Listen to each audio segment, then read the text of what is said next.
Bonjour, c'est Elisa de Keoval et aujourd'hui nous allons voir les différents types d'évaluations que vous pouvez mettre en place dans vos formations. En tant qu'organisme de formation, évaluer vos stagiaires va vous permettre de récupérer des informations précieuses à leur sujet, mais également de juger leurs compétences. L'évaluation est donc un outil essentiel qui va vous permettre d'avoir plusieurs objectifs.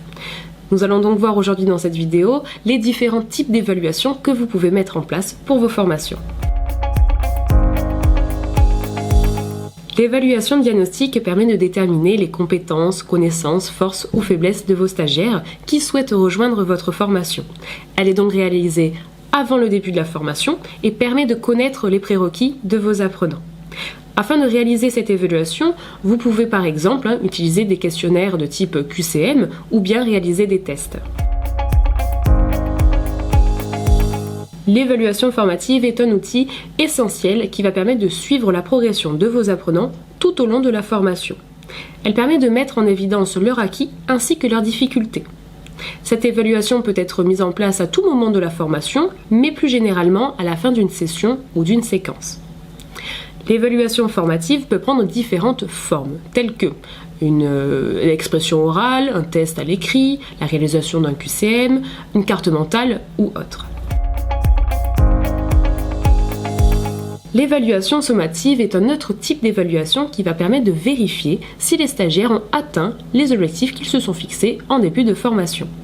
Grâce à cette évaluation, il est possible de déterminer si les apprenants ont acquis les connaissances les plus importantes. L'évaluation certificative peut prendre différentes formes. Elle peut avoir lieu durant des examens afin de vérifier si vos apprenants répondent aux exigences définies dans le référentiel. Peuvent également avoir lieu durant des contrôles en cours de formation afin de contrôler et vérifier les connaissances de vos apprenants.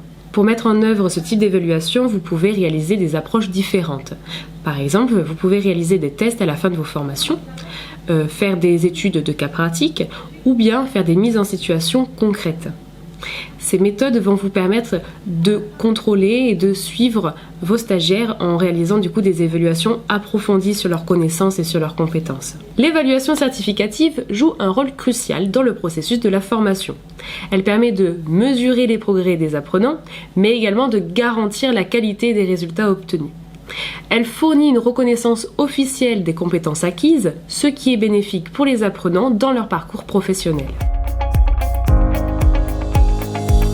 L'auto-évaluation permet à vos apprenants d'évaluer eux-mêmes leurs connaissances et leurs compétences. Il est important pour les apprenants de prendre connaissance de leurs forces ainsi que de leurs limites. De ce fait, ils pourront prendre les bonnes décisions lorsqu'ils rencontreront des difficultés. L'évaluation normative est un outil qui permet aux apprenants de se positionner par rapport à une norme moyenne ou une référence grâce à leurs résultats obtenus. L'évaluation normative offre donc la possibilité aux apprenants de revoir leurs objectifs ou de revoir leur ambition.